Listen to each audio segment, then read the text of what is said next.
Bismillahirrahmanirrahim. Ma'asyiral muslimin, kita harus tahu bahwa ada usaha Zionisme dan usaha kaum misionaris untuk memisahkan Islam dari sumber Islam. Antum tahu sekarang ada jaringan Islam Nusantara atau Jamaah Islam Nusantara yang mereka ingin memisahkan Islam dari mana? Dari Nabi Muhammad SAW. Nabi Muhammad itu datang bukan sebagai orang Arab.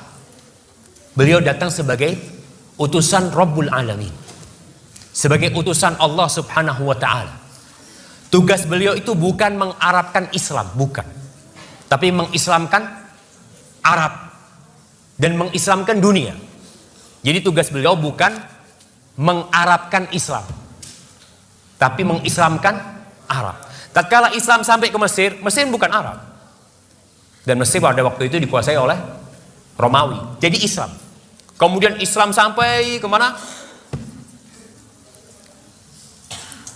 Ke Spanyol, ke Eropa. Eropa jadi Islam, bukan jadi Arab, bukan. Jadi Islam. Ketika Islam masuk ke Indonesia, Islam itu mengislamkan Indonesia, bukan mengarabkan Indonesia, bukan. Tapi mereka berpikir, mereka ingin memisahkan Islam dari Arab. Nggak bisa. Islam dipisahkan dari Arab, gimana mau dipisahkan? Nabinya orang Arab, Al-Qurannya bahasa Arab. Apa bisa sholatnya diganti bahasa Indonesia? Karena Islam Nusantara sholatnya jangan pakai bahasa Arab lah. Kita kan di Indonesia. Jadi Allah Akbarnya diganti Allah Maha Besar. Gimana jemaah? Jadi kalau dikatakan bagaimana masyarakat kita, itu yang terjadi dengan masyarakat kita. Jadi ingin memisahkan Islam dari Islam. Jadi ingin menjadikan Islam itu menjawakan Islam. Jadi Islam dibikin Jawa. Kemarin dimulai dengan membaca Al-Quran pakai lagam Jawa.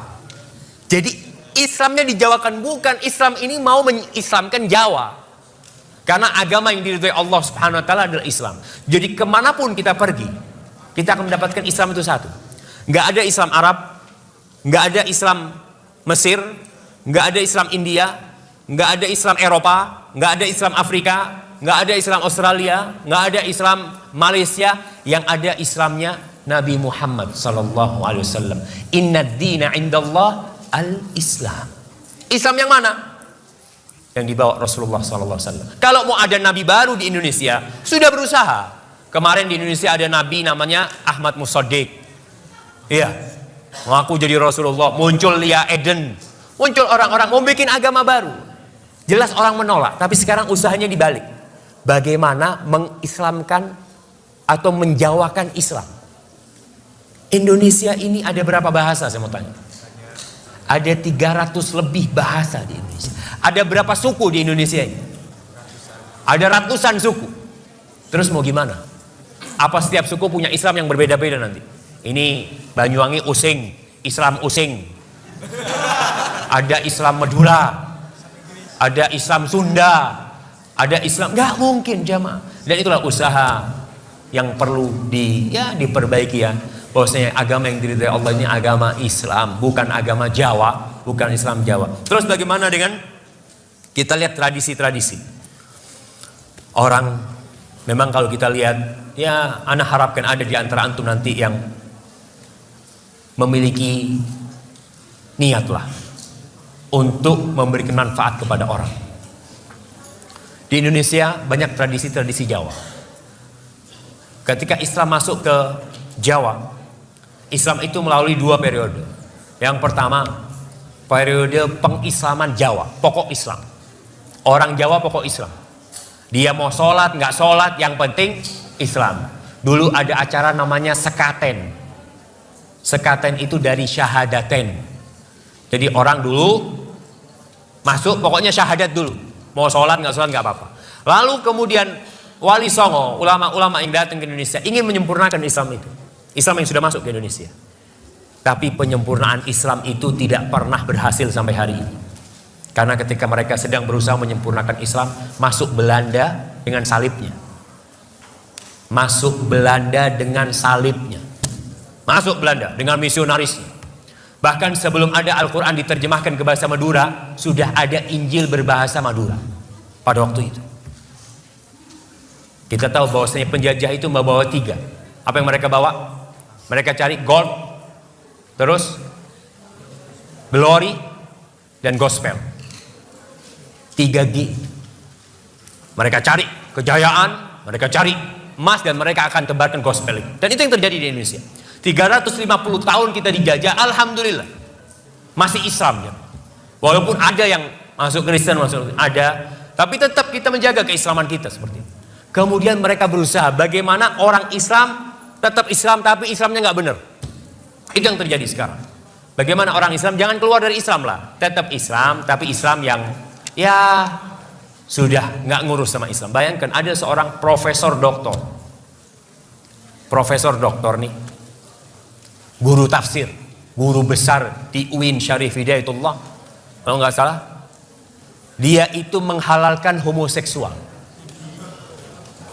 Dan dia ingin merubah undang-undang agama. Kalau di situ kan ditulis undang-undang calon mempelai lelaki dan perempuan dihapus, nggak harus laki perempuan, boleh lelaki sama lelaki kamu. Na'udzubillah min dzalik. Ini usaha untuk merusak Islam itu sendiri. Yang mungkin antum kenal dengan Islam liberal ya, seperti itu. Itu usaha untuk merusak agama Allah Subhanahu wa taala. Jadi kalau dilihat bagaimana tradisi-tradisi, kita lihat tradisi itu, kalau tradisi itu tidak ada hubungannya dengan ibadah, ya nggak ada masalah. Tapi kalau sudah hubungannya dengan agama tradisi itu, maka yang mana yang harus diikuti? Tradisi apa agama? Agama Allah Subhanahu wa taala. Tinggalkan tradisi. Namun orang yang meninggalkan tradisi akan menyulut api permusuhan. Betul. Nabi Muhammad SAW dimusuhi orang satu kampung. Bahkan mau dibunuh, mau diusir. Gara-gara apa sih? Meninggalkan tradisi. Orang-orang Arab itu tradisinya dari dulu. Mereka minta-minta sama patung ya. Antum lihat. Tradisi orang-orang ada sampai sekarang yang masih minta sama laut. Ada namanya larung laut. Ada petik laut. Saya mau tanya, itu tradisi dari siapa? Nenek moyang. Rasulullah datang dengan tradisi nenek moyang ada, tapi dirubah menjadi Islam. Bukan tradisinya diislamkan. Ngerti maksud tradisinya diislamkan? Tetap petik laut, tapi bacaannya Qul huwallahu ahad. Kita tetap, itu pengabdian kepada siapa? Kita kepala kerbau kita berikan kepada siapa? Ketika ke laut itu? Kepada Allah? Bukan. Kepada jin-jin penunggu laut kita lempar ke sana. Minta keselamatan kepada siapa? Kepada Allah? Bukan. Maka lihat kepada tradisi-tradisi tadi, kalau memang tidak ada dalam Islam, tidak diajarkan oleh Nabi, kita tinggalkan. Karena kita hambanya Allah dan kita bukan hamba siapa-siapa. Hadza wallahu a'lam.